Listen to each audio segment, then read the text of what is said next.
এক রহস্যময় রাত, চারদিকে থমথমে নীরবতা। আকাশে তারারাও যেন একটু বেশি উজ্জ্বল। কিন্তু এই নীরবতার আড়ালে লুকিয়েছিল এক বিশাল সামরিক পদক্ষেপ, যার দিকে তাকিয়ে ছিল পুরো বিশ্ব। প্রশ্ন একটাই, রাশিয়া কি শেষ পর্যন্ত ইরানকে তাদের সবচেয়ে মারাত্মক অস্ত্র S-400 ক্ষেপণাস্ত্র ব্যবস্থা দিয়ে ফেলল? আর যদি দিয়েই থাকে, তবে কি ইরান সেই আকাশের ঢাল সফলভাবে পরীক্ষা করে ফেলেছে? এর পেছনে কি রয়েছে ইসরায়েলের সাথে এক রক্তক্ষয়ী যুদ্ধের পর পুতিনের এক গোপন চাল? কিংবা দ্বিতীয় কোনো সর্বাত্মক যুদ্ধের আগে ইসরায়েলের জন্য এটি পুতিনের এক অপ্রত্যাশিত চমক? এক ভয়ঙ্কর সত্যের উন্মোচন। জানা গেছে ইরান নাকি রাশিয়ার তৈরি S-400 বিমান প্রতিরক্ষা ব্যবস্থার প্রথম কার্যকর পরীক্ষা সম্পন্ন করেছে। ইরানের প্রতিরক্ষা বিষয়ক সংবাদ মাধ্যম birun.info এই চাঞ্চল্যকর খবরটি প্রকাশ করেছে। S-400-কে শুধু একটি ক্ষেপণাস্ত্র ব্যবস্থা বললে ভুল হবে। এটি বিশ্বের অন্যতম সবচেয়ে উন্নত বিমান প্রতিরক্ষা ব্যবস্থা, যা আকাশকে এক দুর্ভেদ্য দুর্গে পরিণত করতে পারে। এর আগে জুন মাসের এক ভয়াবহ সংঘাতে ইসরায়েলি বিমান বাহিনী ইরানের আকাশসীমায় ঢুকে পড়েছিল এবং তাদের বিমান হামলায় ইরানের S-300 ইউনিট সহ একাধিক বিমান প্রতিরক্ষা ব্যবস্থা ধ্বংস হয়ে গিয়েছিল।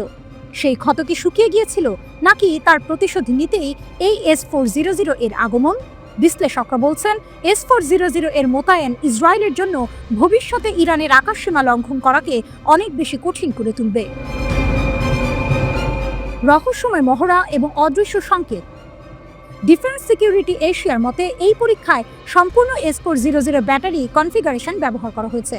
অর্থাৎ শুধু একটি ক্ষেপণাস্ত্র নয়, বরং একটি পূর্ণাঙ্গ প্রতিরক্ষা ব্যবস্থা পরীক্ষা করা হয়েছে। এতে ছিল বিগ বার্ড এবং গ্রেভস্টোন রাডার, যা শত্রুদের গতিবিধি নিখুঁতভাবে চিহ্নিত করতে পারে। এছাড়াও ছিল কমান্ড ও কন্ট্রোল ইউনিট। ইরানে অপারেশনাল মহড়ার সময় একাধিক 5P-85 TE-2 লঞ্চার দেখা গেছে। ক্ষেপণাস্ত্র ব্যবহার করা হয়েছে বলে জানা গেছে, যা 380 কিলোমিটার দূরের লক্ষ্যবস্তুতে আঘাত হানতে সক্ষম। কিন্তু এখানেই একটি টুইস্ট আছে। রাশিয়া বা ইরানের প্রতিরক্ষা মন্ত্রণালয় কেউই আনুষ্ঠানিকভাবে এই S-400 পরীক্ষার বিষয়টি নিশ্চিত করেনি। তাহলে খবরটি কি ভিত্তিহীন? না, এখানেই আসে এক চমক। ওপেন সোর্স ইন্টেলিজেন্স OSINT সূত্রগুলো জানিয়েছে, তারা এমন কিছু রাডার নির্গমন শনাক্ত করেছে যা S-400 সিস্টেমের প্রোফাইলের সাথে হুবহু মিলে যায়। এর মানে হলো, হয়তো গোপনে লোকচক্ষুর আড়ালে এই পরীক্ষা চালানো হয়েছে এবং এই সংকেতগুলোই রহস্যের জট খুলে দিয়েছে। ভবিষ্যতের দিকে এক নতুন চ্যালেঞ্জ। উপসাগরীয় অঞ্চলের একজন প্রতিরক্ষা বিশেষজ্ঞ এই ঘটনাকে ইরানের বিমান প্রতিরক্ষা ক্ষমতার জন্য এক বড় অগ্রগতি বলে অভিহিত করেছেন। তার মতে, S-400 এর এই মোতায়েন ভবিষ্যতে এই অঞ্চলে ইসরায়েলি F-35 যুদ্ধ বিমান এবং ড্রোন অভিযানকে তীব্র চ্যালেঞ্জের মুখে ফেলবে। ইসরায়েল কি এই অপ্রত্যাশিত শক্তি বৃদ্ধির জন্য প্রস্তুত ছিল, নাকি এটি তাদের জন্য এক শক ট্রিটমেন্ট, যা দ্বিতীয় কোনো সর্বাত্মক যুদ্ধের চিত্র বদলে দিতে পারে? এই প্রশ্নগুলোর উত্তর হয়তো সময় দেবে। তবে একটি বিষয় স্পষ্ট, মধ্যপ্রাচ্যের আকাশে নতুন করে ক্ষমতার ভারসাম্য বদলে যাচ্ছে এবং এর পেছনে লুকিয়ে আছে গভীর সামরিক ও রাজনৈতিক চাল। সামনের দিনগুলো আরও উত্তেজনাপূর্ণ হতে চলেছে, যখন এই রহস্যময় S-400 এর ক্ষমতা এবং প্রভাব প্রকাশ্যে আসবে। এক রহস্যময় রাত, চারদিকে থমথমে নীরবতা। আকাশে তারারাও যেন একটু বেশি উজ্জ্বল। কিন্তু এই নীরবতার আড়ালে লুকিয়েছিল এক বিশাল সামরিক পদক্ষেপ, যার দিকে তাকিয়ে ছিল পুরো বিশ্ব। প্রশ্ন একটাই, রাশিয়া কি শেষ পর্যন্ত ইরানকে তাদের সবচেয়ে মারাত্মক অস্ত্র S-400 ক্ষেপণাস্ত্র ব্যবস্থা দিয়ে ফেলল?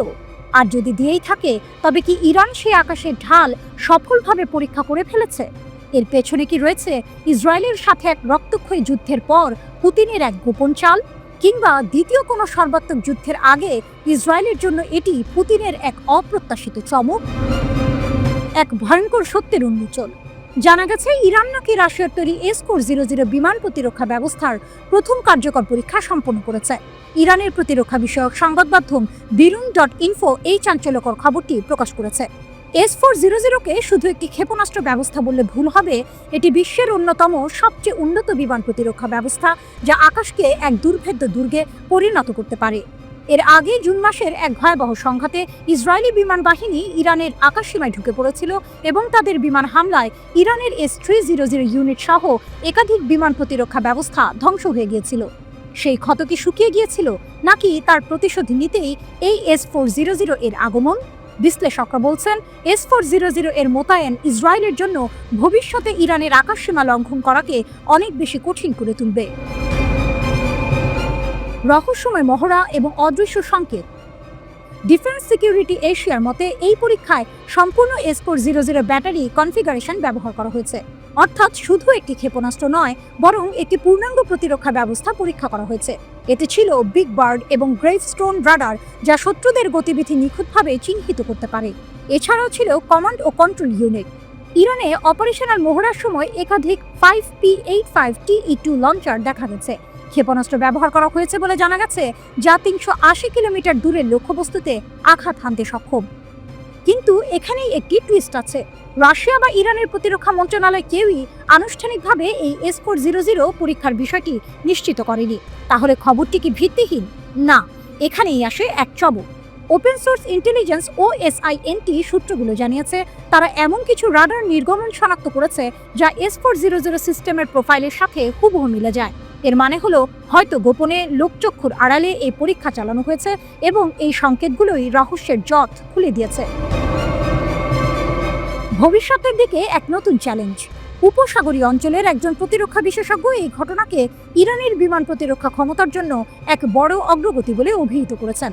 তার মতে S-400 এর এই মোতায়েন ভবিষ্যতে এই অঞ্চলে ইসরায়েলি F-35 যুদ্ধ বিমান এবং ড্রোন অভিযানকে তীব্র চ্যালেঞ্জের মুখে ফেলবে। ইসরায়েল কি এই অপ্রত্যাশিত শক্তি বৃদ্ধির জন্য প্রস্তুত ছিল, নাকি এটি তাদের জন্য এক শক ট্রিটমেন্ট যা দ্বিতীয় কোনো সর্বাত্মক যুদ্ধের চিত্র বদলে দিতে পারে? এই প্রশ্নগুলোর উত্তর হয়তো সময় দেবে। তবে একটি বিষয় স্পষ্ট, মধ্যপ্রাচ্যের আকাশে নতুন করে ক্ষমতার ভারসাম্য বদলে যাচ্ছে এবং এর পেছনে লুকিয়ে আছে গভীর সামরিক ও রাজনৈতিক চাল। সামনের দিনগুলো আরও উত্তেজনাপূর্ণ হতে চলেছে যখন এই রহস্যময় S-400 এর ক্ষমতা এবং প্রভাব প্রকাশ্যে আসবে। সময়টা 22শে জুন। মধ্যপ্রাচ্যের আকাশে তখন বিভীষিকার কালো মেঘ। যুক্তরাষ্ট্রের অদম্য B-2 স্টেলথ বোমারু বিমান শিকারী বাজ পাখির মতো ধেয়ে আসছিল ইরানের দিকে। তাদের নিশানা ছিল ইরানের 3টি স্পর্শকাতর পরমাণু স্থাপনা, আর তাদের থলিতে ছিল সাক্ষাৎ মৃত্যু দানব বাংকার বাস্টার বোমা। ইস্পাতে মোড়ানো লোহার শিরস্ত্রাণ পরা এই দানব যখন গতি কমিয়ে ইরানের মাটি ভেদ করে ঢুকে যাচ্ছিল, তখন মনে হচ্ছিল যেন কোনো মহাকাব্যিক যুদ্ধের সূচনা হচ্ছে। ইরান সেদিন অসহায় ছিল। তাদের প্রতিরক্ষা ব্যবস্থা এই অদম্য শক্তির বিরুদ্ধে মুখ থুবড়ে পড়েছিল। বিশ্ব দেখল আমেরিকার সামরিক শ্রেষ্ঠত্ব। কিন্তু এই গল্পের সবে তো শুরু। যখন সবাই ভাবছিল ইরানের পরমাণু স্বপ্ন হয়তো চিরতরে ধূলিসাৎ হয়ে যাবে, তখনই খেলার মোড় ঘুরিয়ে দিল এক রহস্যময় মিত্র, দূর প্রাচ্যের পরাশক্তি, জাগ্রত ড্রাগন চীন। সাউথ চায়না মর্নিং পোস্টের এক চাঞ্চল্যকর প্রতিবেদন বিশ্বজুড়ে ঝড় তুলল। চীনের সামরিক গবেষকরা, যারা ইরানের ঘনিষ্ঠ মিত্র হিসেবে পরিচিত, তারা নাকি এই যুক্তরাষ্ট্রের ইস্পাতের দানবকে বধ করার এক গোপন কৌশল উন্মোচন করেছেন। বিশ্ব হতবাক। কিভাবে সম্ভব যে বোমা যে কোনো প্রতিরক্ষা ব্যবস্থাকে তুচ্ছ করে মাটির গভীরে ঢুকে যায়? তাকে থামানোর উপায় কি? চীনের বিজ্ঞানীরা মুচকি হাসতেন। তাদের গবেষণা বলল, শত্রুর দুর্বলতা তার শক্তিমত্তার মধ্যেই লুকিয়ে থাকে। বাংকার বাস্টার বোমার নাকের দিকটা শত শত টন ইস্পাতে মোড়ানো, একে ভেদ করা অসম্ভব। কিন্তু এই দানবের পাশগুলো, সেখানে নাকি মাত্র কয়েক সেন্টিমিটার পুরু পাতলা স্টিলের প্রলেপ। এই সেই দুর্বলতা। ঠিক এই পার্শ্বভাগে আঘাত হানতে পারলেই নাকি এই অদম্য বোমাটিকে ভূপাতিত করা সম্ভব। গবেষণাটি করেছেন কুইজিং এর নেতৃত্বে একদল মেধাবী বিজ্ঞানী। তারা চীনের অস্ত্র প্রস্তুতকারী প্রতিষ্ঠান নরিংকোর North West Institute of Medical and Electrical Engineering এ কর্মরত। অবাক করা বিষয় হলো, তারা নিজেদের কোনো অত্যাধুনিক অস্ত্র ব্যবহার করেননি, বরং সুইজারল্যান্ডের তৈরি একটি বিমান বিধ্বংসী কামান দিয়ে পরীক্ষা চালিয়েছেন। এই কামান প্রতি 2 সেকেন্ডে 36টি শেল ছুটতে সক্ষম। তাদের গবেষণার ফলাফল ছিল চমকপ্রদ। 1200 মিটার দূরত্ব থেকে এই কামানের মাধ্যমে বাংকার বাস্টার বোমা 42% সম্ভাবনায় ধ্বংস করা সম্ভব। তাহলে কি ইরানের চিন্তা শেষ? বাংকার বাস্টার বোমার দিন ফুরলো? এখানেই আসে গল্পের আসল টুইস্ট। চীনের বিজ্ঞানীরা স্বীকার করেছেন এই কৌশল বাস্তব ক্ষেত্রে প্রয়োগ করা সহজ নয়, কারণ যুদ্ধক্ষেত্রে দ্রুতগামী বোমার গতিপথ মুহূর্তে বদলে যেতে পারে। সেই ক্ষেত্রে লক্ষ্যবস্তু সঠিকভাবে নির্ধারণ করাটা এক বিশাল চ্যালেঞ্জ। চোখের পলকে দ্রুত গতিতে এই বোমাগুলোকে ট্র্যাক করে আঘাত হানার জন্য প্রয়োজন অত্যাধুনিক রাডার ও কম্পিউটার প্রযুক্তি। চীনের কাছে হয়তো তা আছে, কিন্তু বিশ্বের দুর্বল ও ছোট দেশগুলোর কাছে এই প্রযুক্তি নেই। ফলে তাদের পক্ষে তাৎক্ষণিক প্রতিরোধ গড়ে তোলা প্রায় অসম্ভব। বিশ্লেষকরা বলছেন, চীনের এই গবেষণা নিঃসন্দেহে ভবিষ্যতের জন্য প্রযুক্তিগত প্রতিরক্ষা সক্ষমতা গড়ে তুলতে সহায়ক, কিন্তু এর সফল প্রয়োগ নির্ভর করবে যুদ্ধের সামগ্রিক কৌশল এবং বাস্তব পরিস্থিতির ওপর। ইরান হয়তো সামরিক স্বস্তি পেয়েছে, কিন্তু এই ইস্পাতের দানব আর কৌশলী ড্রাগনের লড়াইয়ে কে জিতবে তা সময়ই বলে দেবে। এক পক্ষ যখন অস্ত্র তৈরি করে, অন্য পক্ষ তখন তার দুর্বলতা খুঁজে বের করে। এ যেন এক অনন্ত যুদ্ধ, ক্ষমতার ভারসাম্য রক্ষার এক তীব্র প্রতিযোগিতা। রাত গভীর, থমথমে নিস্তব্ধতা গ্রাস করেছে ইরানের আকাশ। হঠাৎ বিকট শব্দে কেঁপে উঠল পারমাণবিক স্থাপনার ছাদ। ইসরায়েল আর আমেরিকার যৌথ আগ্রাসন শুরু হয়ে গেছে। চারিদিকে যুদ্ধ, ধ্বংস আর হাহাকার, কিন্তু ইরানকে এত সহজে হার মানে? গোয়েন্দা মন্ত্রণালয়ের কন্ট্রোল রুম। লাল আলোয় ভেসে যাচ্ছে ম্যাপের ওপরের সবুজ বিন্দুগুচ্ছ। 13 জুন 2025, যুদ্ধ শুরু হয়েছে। টার্গেট পারমাণবিক, সামরিক, বেসামরিক লক্ষ্যবস্তু। ইসরায়েল আমেরিকার আগ্রাসন। 12 দিনের মাথায় যুদ্ধ থামল, কিন্তু কিভাবে? ইরানের গোয়েন্দা মন্ত্রণালয়ের এক বিবৃতিতে সারা বিশ্ব চমকে উঠেছে। পূর্ণ স্কেল হাইব্রিড আগ্রাসন। ইরানের দাবি, শুধু ইসরায়েল আর আমেরিকা নয়, সন্ত্রাসী সংগঠন, কিছু ইউরোপীয় দেশ, এমনকি পশ্চিমা গোয়েন্দা নিরাপত্তা ন্যাটো পর্যন্ত এই যুদ্ধে ইসরায়েলের পাশে ছিল। লক্ষ্য ছিল শুধু সামরিক আঘাত হানা নয়, ইরানের শাসনকে উৎখাত করা, দেশকে ভেঙে ফেলা এবং বিশৃঙ্খলা সৃষ্টি করা। প্রেস টিভির প্রতিবেদনে বলা হয়েছে, শত্রুরা উন্নত স্যাটেলাইট, সাইবার ট্র্যাকিং, নজরদারি, আর্টিফিশিয়াল ইন্টেলিজেন্স এবং সোশ্যাল মিডিয়া প্রযুক্তি ব্যবহার করে ইরানের উপর সর্বাত্মক হামলা চালিয়েছিল। তারা ভেবেছিল ইরান হয়তো দুর্বল হয়ে পড়বে, কিন্তু তাদের জানা ছিল না ইরানি গোয়েন্দারা এক অন্য স্তরের খেলা খেলছে। দেশের নিরাপত্তার বিরুদ্ধে একটি অভিযান বাস্তবায়িত হয়নি। গোয়েন্দা মন্ত্রণালয়ের এই ঘোষণা যেন বিজয়ের হুঙ্কার।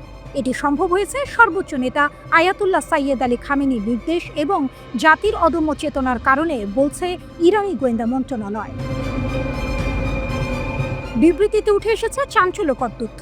দখলকৃত ফিলিস্তিনি অঞ্চল জুড়ে ইরান চালিয়েছে ব্যাপক পাল্টা গুপ্তচর বৃত্তি অভিযান। ইসরায়েল সরকারের ভেতরের যেসব ব্যক্তি এই অভিযানে সহযোগিতা করেছিল, তাদের চিহ্নিত করে কয়েকজনকে গ্রেপ্তার করা হয়েছে। মোসাদ এজেন্টদেরও ধরাশায়ী করা হয়েছে।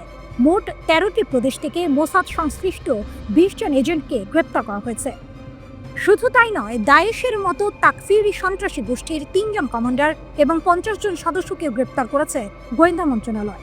এই সন্ত্রাসীরা আগ্রাসনকারীদের লক্ষ্য পূরণে কাজ করছিল। দেশের অভ্যন্তরে ও সীমান্তে নাশকতা এবং সন্ত্রাসী চক্রান্ত নস্যাৎ করা হয়েছে। জাতিগত বিভাজন এবং বিচ্ছিন্নতাবাদের ষড়যন্ত্রও প্রতিহত করা হয়েছে। আগ্রাসনকারীরা একই সাথে ইরানের সাবেক স্বৈরাচারী রাজা রেজা পাহলভির নির্বাসিত পুত্র এবং মোসাদ এজেন্টদের উপর ভিত্তি করে একটি পুতুল সরকার প্রতিষ্ঠার ষড়যন্ত্র করেছিল। কিন্তু গোয়েন্দা মন্ত্রণালয় এই ষড়যন্ত্রগুলো শনাক্ত ও ব্যাহত করেছে। রাজতন্ত্রবাদী গোষ্ঠী এবং তাদের কর্মীদের সাংগঠনিক নেটওয়ার্কগুলোতে গুরুত্বপূর্ণ আঘাত এনেছে ইরান। শুধু মাঠের যুদ্ধ নয়, সাইবার জগতেও চলেছে অদৃশ্য এক যুদ্ধ। শত্রুরা সাইবার স্পেস জুড়ে মনস্তাত্ত্বিক অভিযান চালিয়েছিল। গোয়েন্দা মন্ত্রণালয় সফলভাবে সেগুলো পর্যবেক্ষণ ও ব্যাহত করেছে। গুপ্তচর বৃত্তি এবং বিদেশি গোয়েন্দা অভিযানের সাথে যুক্ত সোশ্যাল মিডিয়া পেজগুলোর অ্যাডমিনদেরও গ্রেপ্তার করা হয়েছে। শত্রুরা দেশের তথ্য প্রযুক্তি অবকাঠামোতে সাইবার হুমকি এবং নাশকতার চেষ্টাও চালিয়েছিল, কিন্তু সেগুলোও ব্যর্থ হয়েছে। সীমান্তে সন্ত্রাসী গোষ্ঠীর অস্ত্রের মজুদ খুঁজে বের করা হয়েছে এবং তাদের অস্ত্র স্থানান্তর ও মোতায়েন করা বন্ধ করা হয়েছে। সবচেয়ে চমকপ্রদ তথ্যটি এসেছে যুদ্ধের আগের সময়ের বিবরণীতে। গোয়েন্দা মন্ত্রণালয় ইসরায়েলি সরকারের 23 জন ইরানি কর্তৃপক্ষকে হত্যার সন্ত্রাসী পরিকল্পনা এবং 13টি অনুরূপ ষড়যন্ত্র আবিষ্কার ও ব্যর্থ করেছে। এই পাল্টা গোয়েন্দা ব্যবস্থার ফলে 35 জন ঊর্ধ্বতন বেসামরিক ও সামরিক কর্মকর্তার হত্যাকাণ্ড প্রতিরোধ করা সম্ভব হয়েছে।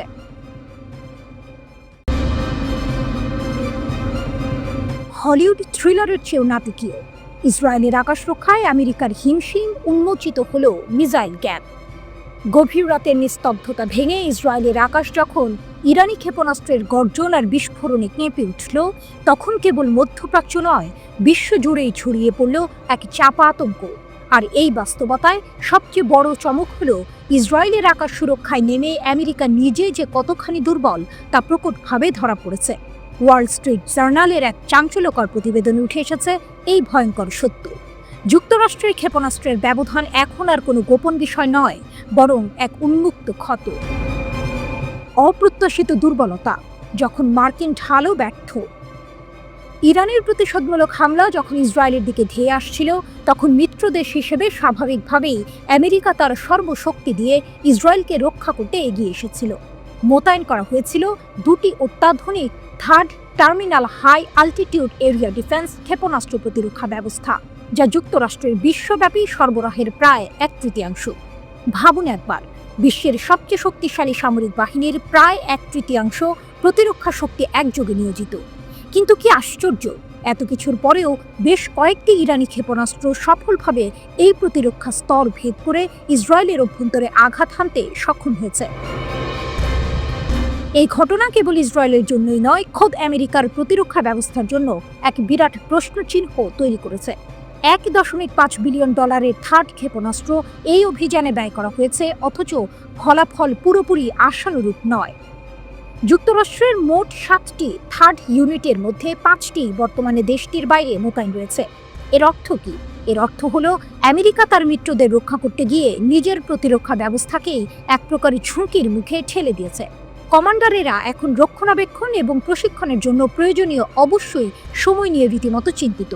যদি এই ব্যবস্থাগুলো নিয়মিত রক্ষণাবেক্ষণ ও প্রশিক্ষণের সুযোগ না পায়, তাহলে ভবিষ্যতের কোনো বড় হামলায় সেগুলোর কার্যকারিতা আরও কমে যেতে পারে। শুধু থার্ড নয়, এমনকি মার্কিন প্যাট্রিয়ট ক্ষেপণাস্ত্র প্রতিরক্ষা ব্যবস্থাও ইরানি ক্ষেপণাস্ত্রের বিশাল চাপ সামলাতে হিমশিম খেয়েছে। আক্রমণের তীব্রতা এতটাই ছিল যে এমনকি সৌদি আরবের জন্য অর্ডার করা ইন্টারসেপ্টরগুলো পুনর্বিবেচনা করতে হয়েছিল। এই ঘটনাগুলো স্পষ্ট করে দিয়েছে যে আমেরিকার বহু বিলিয়ন ডলারের ক্ষেপণাস্ত্র প্রতিরক্ষা কৌশল কতটা ভঙ্গুর। এই পরিস্থিতি যেন এক নাটকীয় মোড় নিয়ে এসেছে ভূ রাজনৈতিক প্রেক্ষাপটে। বছরের পর বছর ধরে আমেরিকা তার উন্নত সামরিক প্রযুক্তি এবং প্রতিরক্ষা সক্ষমতার জন্য পরিচিত, কিন্তু ইরানি হামলা এবং তাতে মার্কিন প্রতিরক্ষা ব্যবস্থার এই অপ্রত্যাশিত ব্যর্থতা যেন এক নতুন বাস্তবতার ইঙ্গিত দিচ্ছে। বিশেষজ্ঞরা বলছেন এই ঘটনাগুলি আমেরিকার ক্ষেপণাস্ত্র প্রতিরক্ষা কৌশলের গভীর দুর্বলতাগুলোকে উন্মোচন করে দিয়েছে। এর মানে কি এই যে সামরিক শক্তি এবং প্রযুক্তির ক্ষেত্রে নতুন করে ভারসাম্য তৈরি হচ্ছে, নাকি এটি কেবল একটি ব্যতিক্রমী পরিস্থিতি যা দ্রুত কাটিয়ে ওঠা সম্ভব? যাই হোক না কেন, ইসরায়েলের আকাশ থেকে ভেসে আসা ক্ষেপণাস্ত্রের গর্জন এবং আমেরিকার প্রতিরক্ষা ব্যর্থতার এই গল্প মধ্যপ্রাচ্যের ভূ রাজনৈতিক খেলার নিয়মগুলোকে নতুন করে লিখতে পারে। আর এই গল্পের পরবর্তী পর্বে কি হবে তা জানতে আমাদের সবাইকে শ্বাসরুদ্ধ করা অপেক্ষায় থাকতে হবে।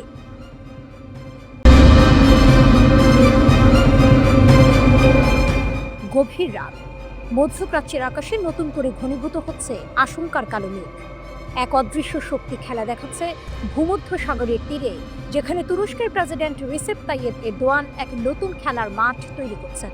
তার প্রতিটি চাল, প্রতিটি নতুন অস্ত্র চুক্তি যেন ইসরায়েলের প্রধানমন্ত্রী বেনিয়ামিন নেতানিয়াহুর রাতের ঘুম কেড়ে নিচ্ছে। সম্প্রতি তুরস্কের সামরিক সক্ষমতা বৃদ্ধির ঘটনা ইসরায়েলের জন্য এক নতুন মাথাব্যথা হয়ে দাঁড়িয়েছে। শুধু হাইপারসনিক ক্ষেপণাস্ত্র নয়, এরদোয়ানের নজর এখন ইউরোফাইটার টাইফুন জেটের দিকে। সম্প্রতি তুরস্ক ন্যাটো মিত্র যুক্তরাজ্য এবং জার্মানির সাথে এই অত্যাধুনিক যুদ্ধবিমান কেনার চুক্তি সম্পন্ন করেছে। এই চুক্তির ফলে যুক্তরাজ্য তুরস্ককে জেট পরিচালনার অনুমতি দিয়েছে, আর জার্মানি আরও বিমান সরবরাহের অনুমোদন দিয়েছে। রিপোর্ট অনুযায়ী এই চুক্তি আঙ্কারার সামরিক শক্তিকে উল্লেখযোগ্যভাবে বৃদ্ধি করবে। এছাড়াও F-35 প্রোগ্রাম থেকে বাদ পড়ার পর তুরস্ক এখন 40টি মার্কিন F-16 জেট কেনার জন্য আলোচনা করছে। রাশিয়া থেকে S-400 বিমান প্রতিরক্ষা ব্যবস্থা কেনার কারণে তুরস্ককে F-35 প্রোগ্রাম থেকে বাদ দেওয়া হয়েছিল। কিন্তু আসল চমক অপেক্ষা করছিল। 22শে জুলাই তুরস্ক তার প্রথম হাইপারসনিক ব্যালিস্টিক ক্ষেপণাস্ত্র টাইফুন ব্লক 4 উন্মোচন করেছে। তুরস্কের আনাদোলু বার্তা সংস্থা এই খবর নিশ্চিত করেছে। এই ক্ষেপণাস্ত্রের উন্মোচন ইসরায়েলের বুকে এক শীতল স্রোত বইয়ে দিয়েছে। জেরুজালেম পোস্টকে দেয়া এক সাক্ষাৎকারে একজন ইসরায়েলি কর্মকর্তা স্বীকার করেছেন যে ইউরোফাইটার জেট চুক্তি তাদের জন্য মাথা ব্যথা সৃষ্টি করেছে। তিনি বলেছেন, এটি আমাদের বিমান বাহিনীর জন্য গেম চেঞ্জিং হুমকি নয়। টাইফুন একটি সক্ষম বিমান, তবে আমাদের যুদ্ধ বিমানের চেয়ে উচ্চতর নয়। কিন্তু তার পরবর্তী কথাগুলোই ইসরায়েলের আসল ভয়ের চিত্র তুলে ধরে। তবে এটি একটি স্পষ্ট এবং উদ্বেগজনক ইঙ্গিত যে তুরস্ক তার অস্ত্র নির্মাণকে এমনভাবে ত্বরান্বিত করছে যা শেষ পর্যন্ত এই অঞ্চলে ইসরায়েলের সামরিক শ্রেষ্ঠত্বকে চ্যালেঞ্জ করতে পারে। ইসরায়েলের বিরোধী দলগুলো এই ইস্যুতে সরব হয়েছে। বিরোধী দলীয় নেতা ইয়ার ল্যাপিড নেতানিয়াহুর সমালোচনা করে বলেছেন যে তিনি এই অস্ত্র চুক্তি ঠেকাতে ব্যর্থ হয়েছেন। তার অভিযোগ, এটা বিপজ্জনক এবং আমাদের নিষ্ক্রিয় সরকার কোনো আঙুল না তুলেই এটি ঘটতে দিয়েছে। তিনি আরও যোগ করেন, যদি ইসরায়েলের একটি কার্যকর পররাষ্ট্র মন্ত্রণালয় বা একটি স্বাভাবিক সরকার থাকত, তাহলে এই অস্ত্র চুক্তিকে আটকাতে তারা কূটনৈতিকভাবে হস্তক্ষেপ করত। ল্যাপিড সতর্ক করে বলেন, জার্মানি এবং যুক্তরাজ্য এখন তুরস্ককে শক্তিশালী জেট সরবরাহ করছে, যা শেষ পর্যন্ত এই অঞ্চলের ক্ষমতার ভারসাম্য পরিবর্তন করতে পারে। তুরস্কের এই সামরিক পদক্ষেপগুলো সিরিয়ার ক্রমবর্ধমান উত্তেজনার প্রেক্ষাপটে আরও তাৎপর্যপূর্ণ হয়ে উঠেছে। তুরস্কের হাইপারসনিক ক্ষেপণাস্ত্র উন্মোচন ইসরায়েলের সিরিয়া অভিযানের এক রহস্যময় দিক উন্মোচন করেছে। ইসরায়েল নাকি যুক্তরাষ্ট্রের সঙ্গে হাত মিলিয়ে সিরিয়ার ড্রুজ এবং কুর্দি মিলিশিয়াদের এক করছে। তাদের উদ্দেশ্য হল তুরস্কের সীমান্তে একটি কুর্দি এলাকা তৈরি করে সেখানে একটি করিডোর বানানো। তুর্কি বিশেষজ্ঞরা গত 22শে জুলাই রাশিয়ার স্পুটনিক নিউজকে এই মার্কিন ইসরায়েলি পরিকল্পনার কথা ফাঁস করেছেন। এই খবর প্রকাশের পরপরই তুরস্ক তীব্র সতর্কতা জারি করে বলেছে যে সিরিয়াকে বিভক্ত করার যে কোনো পদক্ষেপ রুখতে তারা সরাসরি হস্তক্ষেপ করবে। তুরস্ক ইসরায়েলের বিরুদ্ধে এই অঞ্চলের অস্থিতিশীলতা ও দুর্বলতা বজায় রাখার জন্য সিরিয়াকে বিভক্ত করার অভিযোগ করেছে। ইসরায়েলকে এই সতর্কবার্তা দেওয়ার পর তুর্কি নির্মিত এসডার সাজোয়া যান সিরিয়ায় এসে পৌঁছেছে। সিরিয়া আনুষ্ঠানিকভাবে তুর্কি সমর্থন চেয়েছে তাদের প্রতিরক্ষা জোরদার করতে এবং সন্ত্রাসবাদের বিরুদ্ধে লড়াই করতে। তুরস্কের প্রতিরক্ষা মন্ত্রণালয় সিরিয়ার সেনাবাহিনীকে চলমান প্রশিক্ষণ ও প্রযুক্তিগত সহায়তার বিষয়টি নিশ্চিত করেছে। তুরস্ক বারবার বলছে যে সিরিয়ার ঐক্য ও শান্তিকে সমর্থন করা এই অঞ্চলে তাদের প্রাথমিক লক্ষ্য। এরদোয়ান প্রশাসন ইসরায়েলের সিরিয়ার সরকারি কার্যালয়গুলোতে সাম্প্রতিক হামলার তীব্র নিন্দা জানিয়েছে। ইসরায়েলের কিছু প্রধান দুর্বলতা এবং ইরানের সামরিক কৌশলের একটি নতুন দিক। ইসরায়েলের ভূখণ্ডগত দুর্বলতা। একটি ছোট দেশ, বড় বিপদ। আপনি কি কখনো ভেবে দেখেছেন একটি দেশের আকার কিভাবে তার প্রতিরক্ষা ব্যবস্থাকে প্রভাবিত করতে পারে? ইসরায়েলের ক্ষেত্রে এর ছোট আকারই তার সবচেয়ে বড় দুর্বলতা। ভৌগোলিকভাবে ইসরায়েল ইরানের চেয়ে প্রায় 75 গুণ ছোট। এই বিশাল আকারের পার্থক্য ইসরায়েলের জন্য মারাত্মক পরিণতি বয়ে আনে। কল্পনা করুন একটি ছোট বাড়ি যেখানে লুকানোর খুব বেশি জায়গা নেই। ইসরায়েলের অবস্থাও ঠিক তেমন। এর সীমিত আয়তনের কারণে ইসরায়েলের দিকে নিক্ষেপ করা যে কোনো ক্ষেপণাস্ত্র কয়েক মিনিটের মধ্যেই তার লক্ষ্যে পৌঁছাতে পারে। এর মানে হলো তাদের কাছে ক্ষেপণাস্ত্র শনাক্ত করা, সতর্কতা জারি করা বা এমনকি জনগণকে সরিয়ে নেওয়ার জন্য সময় থাকে খুবই কম। এই সময় সংকটই ইসরায়েলের জন্য এক বড় চ্যালেঞ্জ। অন্যদিকে ইরানের বিশাল আকার তাদের ক্ষেপণাস্ত্রের মজুদ অনেক জায়গায় লুকিয়ে রাখতে সাহায্য করে। এর ফলে ইসরায়েলের পক্ষে প্রতিটি ক্ষেপণাস্ত্রের গুদাম খুঁজে বের করে ধ্বংস করা প্রায় অসম্ভব হয়ে পড়ে। ইরান তাদের ক্ষেপণাস্ত্র ব্যবস্থাকে শুধু ছড়িয়ে ছিটিয়ে রাখেনি, বরং সুরক্ষিত স্থানেও স্থাপন করেছে। এর ফলস্বরূপ ইসরায়েলি হামলাগুলো দ্রুত সমস্ত ক্ষেপণাস্ত্র উৎক্ষেপণ ক্ষমতাকে অকার্যকর করতে পারে না, যা তাদের জন্য একটি ধারাবাহিক হুমকি হয়ে দাঁড়ায়। খরচ এবং কৌশল। অসম যুদ্ধ। এই সামরিক সংঘাতের আর্থিক দিকটি আরো আশ্চর্যজনক। একটি একক দিনের ক্ষেপণাস্ত্র হামলায় ইরানের খরচ হয়েছে $200 মিলিয়ন বেশি, যেখানে ইসরায়েলের প্রতিরক্ষা বাহিনী আইডিএফ খরচ করেছে $1 বিলিয়ন। অর্থাৎ ইরান যত টাকা খরচ করেছে, ইসরায়েল তার 5 গুণ বেশি খরচ করেছে নিজেদের রক্ষা করতে। সংখ্যাগুলো বিশ্লেষণ করলে দেখা যায় ইসরায়েলের অ্যারো ক্ষেপণাস্ত্রের দাম প্রায় $2.5 মিলিয়ন, ডেভিডের স্লিং এর দাম প্রায় $1 মিলিয়ন এবং আয়রন ডোম ক্ষেপণাস্ত্রের দাম $20,000 থেকে $1 লাখ। এর বিপরীতে ইরানের ব্যালিস্টিক ক্ষেপণাস্ত্রের দাম মাত্র $2 লাখ এবং ড্রোনগুলোর দাম $20,000 থেকে $50,000। এই খরচ বৈষম্য ইসরায়েলের জন্য একটি দীর্ঘমেয়াদী সমস্যা তৈরি করে। কিন্তু এখানেই একটি টুইস্ট আছে। ইরান শুধু সস্তা ক্ষেপণাস্ত্র ব্যবহার করেই থেমে নেই। তাদের একটি কার্যকর কৌশল হলো মোবাইল ক্ষেপণাস্ত্র এবং ড্রোন লঞ্চার ব্যবহার করা। তারা নির্দিষ্ট স্থানে ক্ষেপণাস্ত্র উৎক্ষেপণের উপর নির্ভর করে না, কারণ সেগুলো সহজেই হামলার লক্ষ্য হতে পারে। এর পরিবর্তে তারা ছোট পাল্লার ব্যালিস্টিক ক্ষেপণাস্ত্র এবং ড্রোনগুলোকে ট্রাকে স্থাপন করে, যা তাদের দ্রুত হামলা চালিয়ে স্থান পরিবর্তন করতে সাহায্য করে ধরা পড়ার আগে। এই পদ্ধতিটি ইসরায়েলের জন্য প্রতিরক্ষামূলক হামলা চালানো অনেক কঠিন করে তোলে। এছাড়াও ইরানের অস্ত্রের মজুদ দুর্গম অঞ্চলে ছড়িয়ে ছিটিয়ে থাকে, যা বড় আকারের বোমা হামলায় ক্ষয়ক্ষতি কমায়। এর মানে হলো বারবার আক্রমণের পরেও তাদের কাছে সবসময় অস্ত্র থাকে।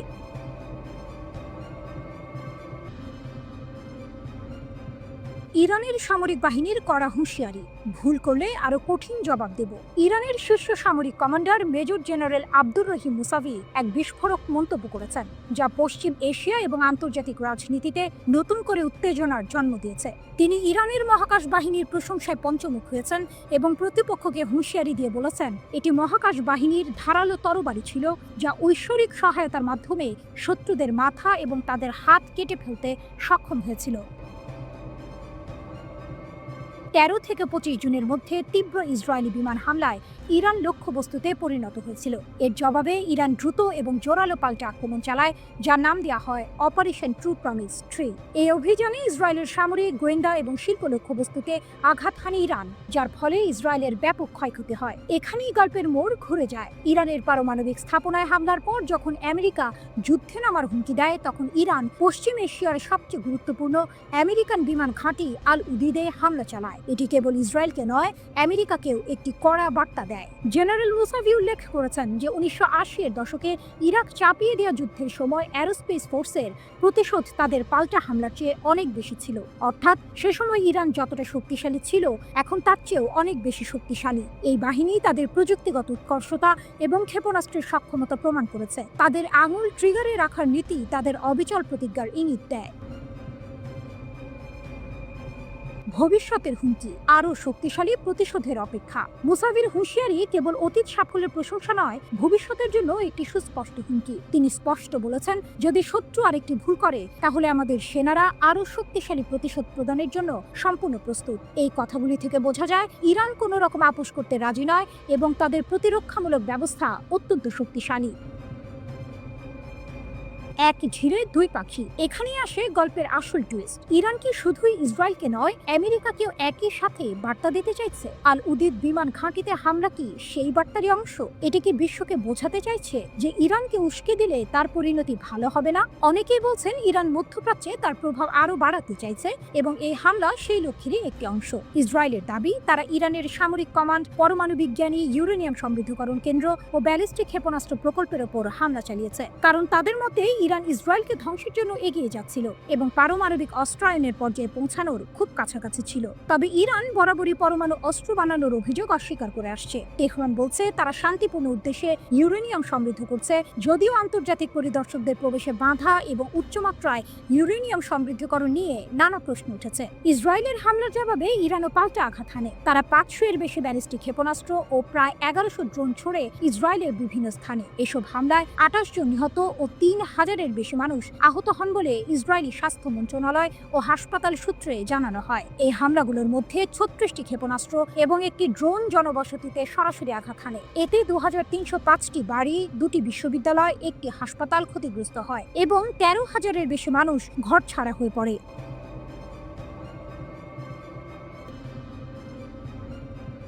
আল-কুদস ব্রিগেডের অভিযান। গাজা উপত্যকায় 21 মাস ধরে চলা ইসরায়েলের গণহত্যা যুদ্ধের মধ্যেও ফিলিস্তিনি প্রতিরোধ বাহিনী, বিশেষ করে আল-কুদস ব্রিগেড, তাদের অভিযান চালিয়ে যাচ্ছে। তারা খান ইউনিসে দখলদার বাহিনীকে লক্ষ্য করে এক জটিল আক্রমণ চালিয়েছে, যার বিস্তারিত বিবরণ প্রকাশ করেছে আল-কুদস ব্রিগেড। এটি কেবল একটি হামলা নয়, বরং ফিলিস্তিনি প্রতিরোধের একটি নতুন কৌশলের ইঙ্গিত। ইসরায়েলি সাঁজোয়া বাহককে লক্ষ্য করে উচ্চ স্তরের আক্রমণ।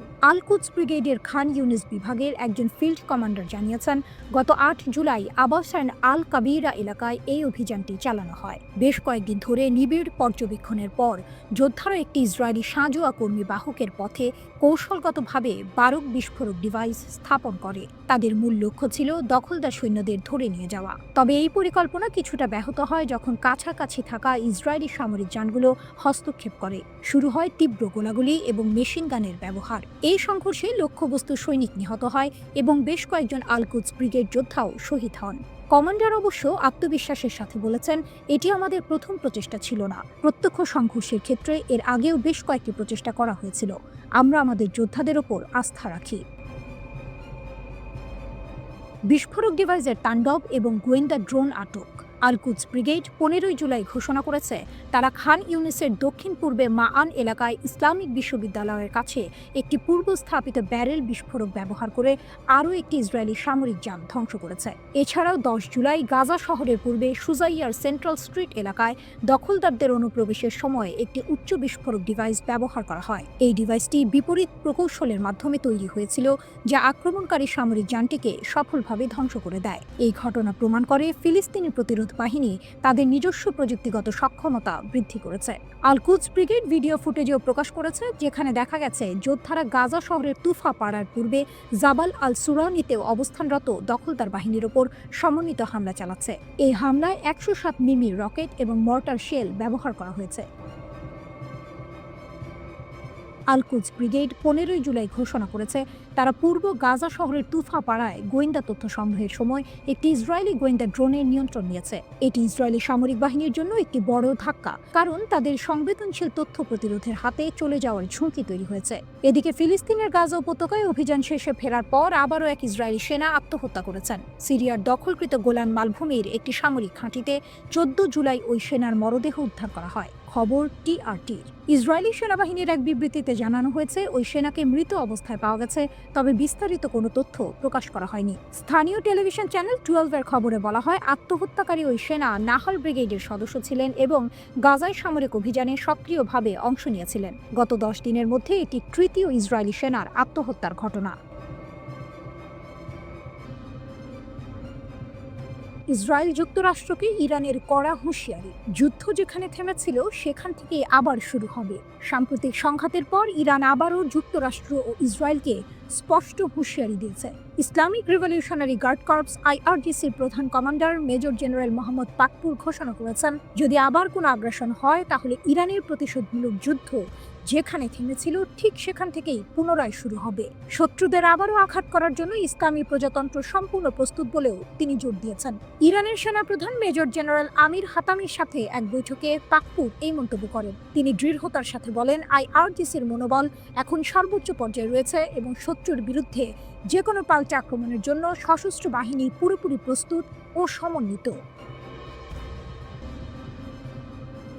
পাকপুর ইরান ও তাদের শত্রুদের মধ্যে ঘটে যাওয়া 12 দিনের এক কঠিন যুদ্ধের কথা উল্লেখ করেন। তিনি জানান, সেই সময় ইরানকে ইসরায়েল ও যুক্তরাষ্ট্রের আগ্রাসন মোকাবিলা করতে হয়েছিল। পাকপুর দাবি করেন, এই সময়ে ইরানের সশস্ত্র বাহিনী জাতির বীরত্বপূর্ণ সমর্থন নিয়ে ইরানের ইতিহাসের সবচেয়ে কঠিন ও জটিল যুদ্ধ এবং রাষ্ট্রদ্রোহ নিষ্ক্রিয় করতে সক্ষম হয়েছিল। গত 13 জুন ইসরায়েল বিনা প্ররোচনায় ইরানের বিরুদ্ধে আগ্রাসন শুরু করে। এর ফলে বহু উচ্চপদস্থ সামরিক কমান্ডার, পারমাণবিক বিজ্ঞানী এবং সাধারণ বেসামরিক নাগরিক নিহত হন। এর পরের সপ্তাহে যুক্তরাষ্ট্র এই যুদ্ধে যোগ দেয় এবং 3টি ইরানি পারমাণবিক স্থাপনায় বোমা হামলা চালায়। ইরানের পাল্টা জবাব, ব্যালিস্টিক ক্ষেপণাস্ত্রের ভয়ঙ্কর আঘাত। তবে ইরান চুপ থাকেনি। প্রতিশোধ হিসেবে শত শত ইরানি ব্যালিস্টিক ক্ষেপণাস্ত্র এবং ড্রোন ইসরায়েলি বিমান প্রতিরক্ষা ব্যবস্থাকে ভেদ করে। এসব ক্ষেপণাস্ত্র ও ড্রোন অধিকৃত ফিলিস্তিনি অঞ্চল জুড়ে গুরুত্বপূর্ণ সামরিক, গোয়েন্দা, শিল্প, জ্বালানি এবং গবেষণা ও উন্নয়ন স্থাপনাগুলোতে নির্ভুলভাবে আঘাত হানে। এখানেই শেষ নয়, ইরানের সশস্ত্র বাহিনী কাতারের আল উদেইদ বিমান ঘাঁটিতেও ব্যালিস্টিক ক্ষেপণাস্ত্র হামলা চালায়, যা পশ্চিম এশিয়ার বৃহত্তম আমেরিকান সামরিক ঘাঁটি। পাকপুর গর্ব করে বলেন, ইরানি জনগণ এবং সশস্ত্র বাহিনীর ইচ্ছা শক্তি এবং মর্যাদা জয়ী হয়েছে। আমরা সবাই একসাথে দাঁড়িয়ে আছি। প্রিয় ইরান কখনো তার শত্রুদের সাথে লড়াইয়ে পরাজিত হয়নি। তিনি আরো বলেন, যুদ্ধের শেষ দিনগুলিতে ইসরায়েলিরা তাদের নিজেদের চোখে প্রতিশ্রুত নরক দেখেছিল। আক্রমণকারীদের আমরা ছাড়ব না। আইআরজিসি প্রধানের বার্তা ছিল স্পষ্ট, আমরা আক্রমণকারীদের ছেড়ে দেব না। আক্রমণকারীদের বিরুদ্ধে যুদ্ধ ঠিক সেখান থেকেই শুরু করব যেখানে এটি থেমেছিল। মেজর জেনারেল হাতামিও ইসরায়েলি শাসন ব্যবস্থার কঠোর নিন্দা করেছেন। তিনি বলেছেন, দুষ্ট ইহুদিবাদী শাসন ব্যবস্থা এই অঞ্চল এবং বিশ্বের শান্তি ও নিরাপত্তার জন্য হুমকি এবং মুসলমানদের শত্রু। সুযোগ পেলে এটি এই অঞ্চলের অন্যান্য দেশগুলিতেও আক্রমণ করবে। হাতামি আরও প্রতিশ্রুতি দেন, আমরা প্রতিশ্রুতি দিচ্ছি সেনাবাহিনী এবং আইআরজিসি পাশাপাশি থাকবে এবং হাতে হাত রেখে ইরানের গর্বিত পতাকার জন্য কাজ করবে।